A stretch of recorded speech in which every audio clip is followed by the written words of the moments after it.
دیکھ ہی نہیں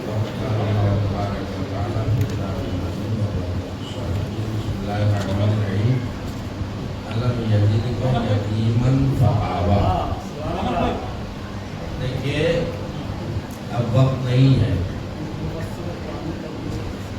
جب لوگوں میں بیٹھنے کی ہمت نہیں ہے تو مجھے بٹھانے کی ہمت کہاں. میں زیادہ ٹائم نہیں لوں گا کیونکہ مصرع خود میں دیتا ہوں. مصرے پہ کچھ سنانا تو مجھے پڑے گا. کسی کا امتحان دینے کے لیے نا ماشاء اللہ کلام جو ہے بہترین کلام آئے اور ماشاء اللہ بہت منعقد اشعار آئے.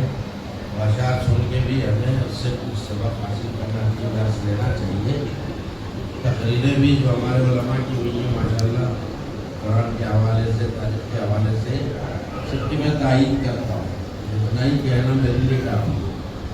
ایسا نہیں ہے کہ میں بول نہیں سکتا ہوں, بول سکتا ہوں. ماحول ہونا چاہیے, وقت ہونا چاہیے. اور چونکہ بہت ہی محدود وقت میں پروگرام ہوتا ہے اس لیے مجھے زیادہ وقت نہیں لینا.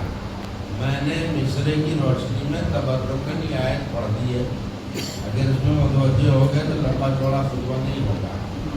میں نے آپ کے سامنے قرآن کی آیت پڑھی ہے تو پہلے تو مصرع پڑھ لیجیے. مصرع میں نے کیا دیا, اس آیت کی روشنی میں دیا تھا میں نے. اور کریں دیکھ لو قرآن میں کیا عظمت ابو طالب کی ہے. تو یہ میں نے ایسے ہی نہیں کہا ہے, والے بازی نہیں کی, حقیقت ہے. اسی لیے ایک آیت تبرکن پڑھ دی ہے. پڑھنے اور درجنوں پڑھ سکتا ہوں میں, لیکن ایک آیت. اب یہ بتائیے کہ جناب ابو طالب, غور کریں آپ, کون ہیں؟ رسول کے چچا. اور ہمارے جو رسول ہیں ان کی ہسٹری اور تاریخ پڑھیے. ایسے چپ رہیں گے تو 1 گھنٹہ لے لوں گا میں. غور کیجیے آپ, رسول کی ہسٹری تاریخ پڑھیے. رسول اسلام, ان کی ماں اور ان کے باپ, سنیے تاریخ. تو پیغمبر اسلام کی ولادت اور کریں آپ سے پہلے جناب عبداللہ کا انتقال ہوئے ان کے بعد, اور 6 سال کے بعد جناب رسول اسلام کی عمر 6 سال تھی تو جناب آمنہ جو ہے کہ والدہ وہ بھی گزر گئی. اب جناب عبد المطلب جو ہے ان کے ہاتھ میں پیغمبر اسلام سے پوری ذمہ داری آپ نبھا رہے تھے. لیکن جب آپ کا آخری وقت آیا, سوچئے گا, غور کیجیے گا, تو 8 سال کی عمر پیغمبر اسلام کی, عبد المطلب دنیا سے جا رہے ہیں تو انہوں نے ایک آواز دی. دیکھیے عبد المطلب کے 12 بیٹے, تو انہوں نے آواز دی کہ میرے بعد تمہاری کفالت کون کرے گا؟ یہ سارے بیٹے میرے سامنے کھڑے ہیں, ان میں سے جس کا تم دامن تھام دو وہی تمہارا کفیل ہو جائے گا. تو پیغمبر اسلام نے کسی اور کا دامن نہیں تھاما, ابو طالب کا دامن تھام دیا. صلوات پڑھ دیجئے محمد علیہ وسلم. ابو طالب کا دامن تھاما. تو یہ ذرا دیکھیے آپ انتخاب کا معیار. پیغمبر اسلام نے اپنی کفالت کے لیے کس کا انتخاب کیا؟ جناب ابو طالب کا. آپ کا نام عمران, بنیت ابو طالب, ان کا انتخاب کیا. تو اب ذرا غور کریں کہ جب انتخاب کر لیا تو کیا ابو طالب نے کوئی کوتاہی کی؟ کفالت میں کوتاہی کی؟ اور وہ صاحب پالا, یہ سب تو آپ سنتے ہیں علماء سے. تو اب ظاہر ہے کہ پیغمبر اسلام تو یتیم تھے ماں کی طرف سے, باپ کی طرف سے, لیکن پناہ کس نے دی؟ ابو طالب نے. اب پڑھو قرآن, پھر مصرع میں تو ہم کیا مصرع کیا, اس مصرع کی روشنی میں آیت پڑھ رہا ہوں. ارے پناہ تو ابو طالب نے دی, لیکن اللہ کہہ رہا ہے الم یجدک یتیما فآویٰ. اے میرے حبیب, جب تم یتیم ہو گئے تو کیا میں نے پناہ نہ دے دی؟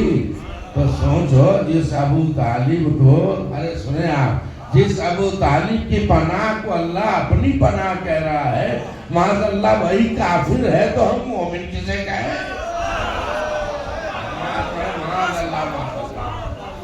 یہ یہودا سے بعد گھٹیا لوگ، بدترین ذہن کے لوگ، ابو طالب جیسی ہستی جو کل ایمان کے والد ہیں، ان کو کافی کہتے ہیں۔ تو اب بہرحال زیادہ نہیں بولنا ہے، میں آپ سب حضرات کا شکریہ ادا کرتا ہوں کہ آپ نے محفل میں شرکت کی، اور جو یہ ادارہ ہے امامیہ ویلفیئر اینڈ کلچرل ایسوسی ایشن، ہر طرح سے آپ لوگ ان کا ہاتھ بڑھایا کریں، یہ بہت بڑا کام کر رہے ہیں، آپ کو پتہ ہے کیوں؟ اب کیا کہوں میں، ایک لفظ تو بولنا پڑے گا۔ مولا علی گھوڑے پر سوار ہو کے جا رہے تھے کہیں، ایک شخص سامنے آ گیا، یا علی مل اسلام، اے علی بتائیے اسلام کیا ہے؟ نبی نے مسکرا کے دو لفظیں کہیں، گھوڑا آگے بڑھا دیا، یا علی مل اسلام، اے علی بتائیے اسلام کیا ہے؟ تو آپ نے مسکرا کے کہا، طاعت الخالق و رافت المخلوق، خالق کی عبادت کرتے رہو، اس کی مخلوق کی خدمت کرتے رہو، یہی اسلام ہے۔ صلوات پڑھ رہے ہیں آپ محمد علیہ۔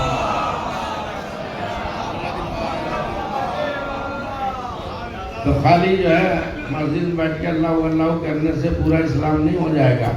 مولا علی نے بتا دیا، یہ دونوں چیزیں جو ہیں اس پہ عمل ہونا چاہیے، خالق کی عبادت کرو، طاعت کرو، بندگی کرو، اور اس کی مخلوق کی خدمت کرو۔ تب بتائیے مخلوق میں کوئی دھرم مذہب بتائے کیا؟ بھائی جو بھی محتاج ہو، مجبور ہو، مدد کر دو۔ ظاہر ہے کہ اسلام اخلاق سے پھیلا ہے۔ صلوات پڑھیں محمد علی محمد پر۔ بہرحال آپ سب حضرات کی توفیقات میں اللہ دعویٰ فرمائے سے مقدس کو ہم سب کے لیے باعث نجات آخرت قرار دے، اور ہم سب کو اللہ توفیق دے کہ ہم محمد علیہ محمد علیہ السلام کے فرمان پہ عمل کریں، ارشادات پہ عمل کریں، ان کے اقوال پہ عمل کریں، اور قرآن کریم پہ بھی عمل کریں۔ اللہ ہمیں توفیق دے۔ آپ ہاتھ اٹھا کے آمین تو کہہ دیجئے۔ اپنی مرضی سے ہمیں اسلام نہیں بنانا، ہمیں جو معصومین نے کہا ہے، رسول نے کہا، علیہ رسول نے کہا، ہم کو اسے اسلام سمجھنا ہے جو معصومین کے ارشادات و فرامین میں ہے، اور اس پہ عمل کرنا چاہیے۔ اب یہ جو ادارہ ہے ماشاءاللہ، یہ خالی اٹھک بیٹھک نہیں کرتے ہیں مسجد میں، نہیں، نمازیں بھی پڑھتے ہیں، عبادت بھی کرتے ہیں، سب کچھ کرتے ہیں، اور اس کے علاوہ کیونکہ مولا علی فرما گئے ہیں کہ طاعت الخالق و رافت المخلوق، یہ مخلوق کی خدمت بھی کر رہے ہیں۔ مجھے معلوم ہے کتنے ایسے غریب لوگ ہیں جو آپریشن نہیں کرا سکتے، لیکن یہ ادارہ وہ ہے جو غریبوں کو آپریشن کرا دیتا ہے۔ اور کریں آپ، کتنے بچے ہیں جو فیس وغیرہ نہیں دے پاتے ہیں، ان کی فیس دلوا دیتے ہیں، جب وہ اچھے نمبر بعد ان کو انعام دیتے ہیں۔ اب یہ سب میں زیادہ ٹائم نہ لوں، چونکہ آپ کو پتہ نہیں کہاں کہاں سے آئے ہیں، وہاں واپس بھی جانا ہے، چونکہ مصرع میں لیتا ہوں تو تھوڑی مصری تو میں بھی چٹا ہوں۔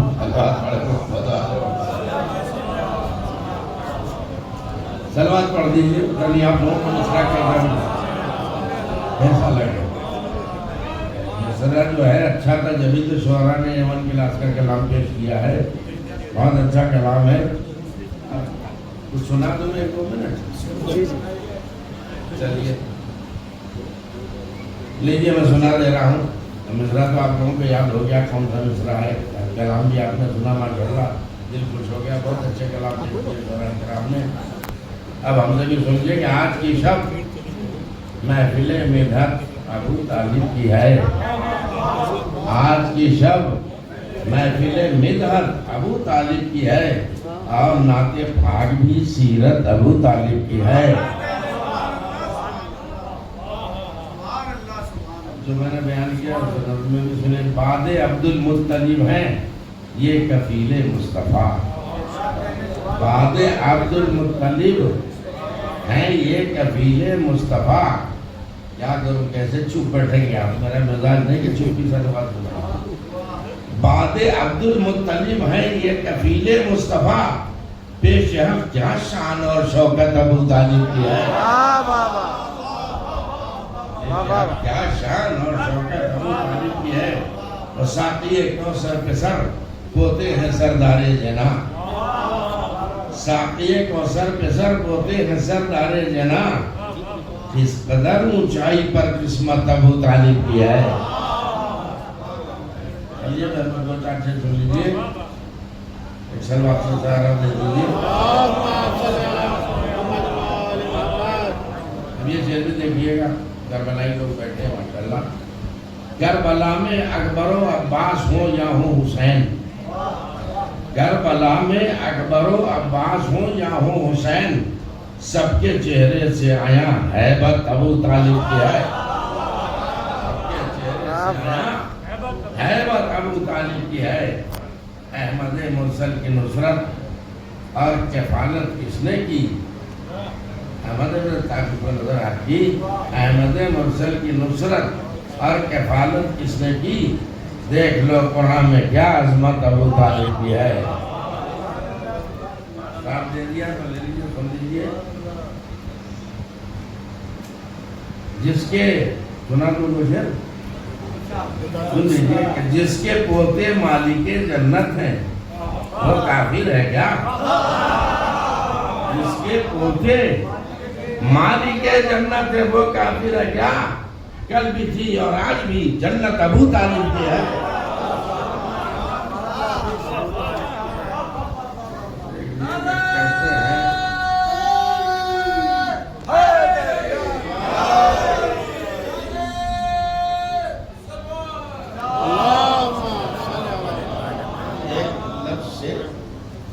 حضرت ابو طالب کے گھر کو سمجھے کہ گھر کتنا مقدس ہے. کہنے کو شیون تعارف کی, کتنے معصوموں کی تھی پیہم رہائش اس جگہ. کتنے معصوموں کی تھی پیہم رہائش اس جگہ. اب تو مانو منزل عصمت ابو طالب کی ہے. واہ واہ واہ واہ واہ واہ. منزل عصمت ابو طالب کی ہے. چلیے کہہ دیا ان کی, جو نثر میں کہہ دیا نثر میں سنا رہا ہوں. کہہ دیا ان کی پناہ پاک کو اپنی پناہ. ارے بھائی آیت کی سنائی میں نے علم لیجیے کہ دیمن کا آواز. تو آپ دیکھ, کہہ دیا ان کی پناہ پاک کو اپنی پناہ. چشم حق میں واہ کیا رفت ابو طالب کی ہے. چشم حق میں واہ کیا رفت ابو طالب کی ہے. ہوگی بات کہ بانی اسلام کو پالا بڑے ارمان سے. ختم بات مقدہ ہے. بانی اسلام کو پالا بڑے ارمان سے. دیکھ لو شمشاد کیا خدمت ابو طالب کی ہے. واہ واہ واہ واہ واہ واہ.